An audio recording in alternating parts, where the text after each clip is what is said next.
আমার বেটা আমার বেটা তোরা শেষ করে দিলি রে। আমার যত কষ্ট কইও না রে।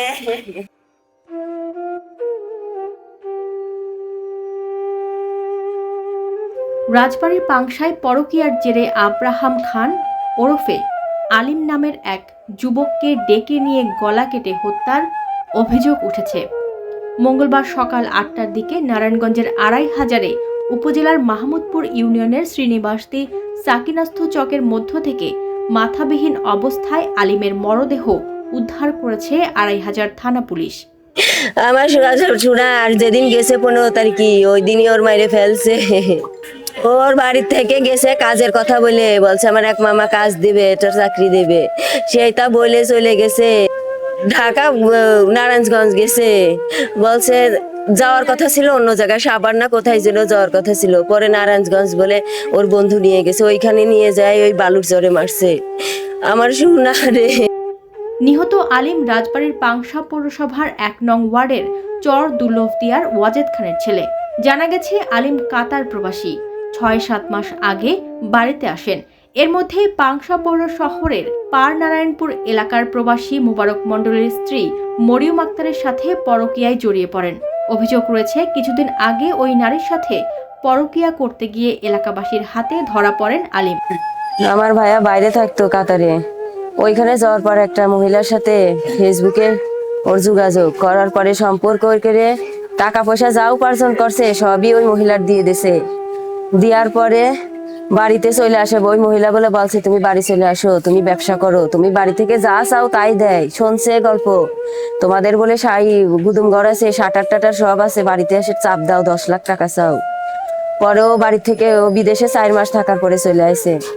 আসার পরে বাড়ির থেকে টাকা চাই, ও নিয়ে আইসে যা টাকা সে টাকাও আছে ওর কাছে, বাড়ির থেকে 2.5 লাখ টাকা দিয়ে হয়েছে।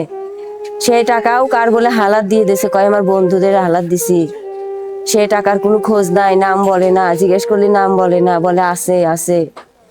তারপরে একদিনকে হঠাৎ করে ওই একটা ছেলে ফোন দিয়েছে আমার ফোনে। আমি আবার এর বিরুদ্ধে এইখানে বেড়াতে আসছিলাম, আমার ফোনে আবার মিনিট থাকে তো, ও আমার ফোন দিয়ে বলে কার কাছে ফোন দিছিল, আমি দেখি নাই, আমার ফোন নিয়ে কথা বলছে। ওই ফোন নাম্বার আবার ওই মেয়ের আত্মীয়, ফোন দিয়ে বলতেছে আপনার ভাইয়ের যদি আবার ওর সাথে যোগাযোগ করে তাহলে কিন্তু আপনার ভাইয়ের সমস্যা হয়ে যাবে নি, ওর কিন্তু হাড্ডি গুড্ডিও পাবেন না, ওর খুঁজেই পাবেন না। তা আমি তখন বলছি আমার ভাইয়ের বয়স কত আর আপনার কে হয়, বলে না, শুধু বলে যে আমার ফ্যামিলির যদি সমস্যা হয়। ওই মেয়ে আবার বিষ খাইছিল, এখন আমার ভাইয়ের সাথে বিয়ে করবি। আমার ফ্যামিলির লোক আবার আমার বাপ গিয়েছিল, যা বলছে যে না এরকম করবো না। পরে আমার ভাইও কইছে না আমি ওর বিয়ে করব না। তারপর থেকে ওই নারী বাবার বাড়ি নারায়ণগঞ্জে চলে যায়। গত 15 ডিসেম্বর কালুখালী উপজেলার বন্ধু শাকিল শেখের সাথে ঢাকায় কাজে যাওয়ার কথা বলে বাড়ি থেকে বের হয় আলিম। 15 তারিখ রাত থেকেই আলিমের ফোন বন্ধ পায় তার পরিবার। এইমাত্র শুনতে পেলাম যে আলিমের মৃত্যু হয়েছে। তা আমাদের পাশের গ্রামে ছেলে, যাই হোক আমাদের সাথে চলাফেরা খারাপ ছিল না, ছেলে ভালো।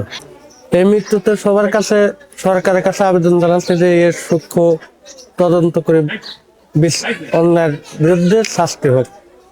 অভিযুক্ত ওই নারী মরিয়ম আক্তারের স্বামীর বাড়িতে গেলে কাউকে পাওয়া যায়নি।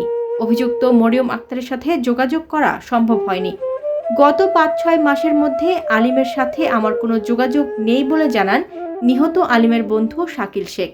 মরদেহ উদ্ধারের 2 দিন পর আজ বিকেল 4টার দিকে নিহতের মাথা উদ্ধার করা হয়েছে। এ বিষয়ে থানায় একটি মামলা রুজু করা হয়েছে বলেও জানান আড়াইহাজার থানার ওসি মোহাম্মদ আলাউদ্দিন।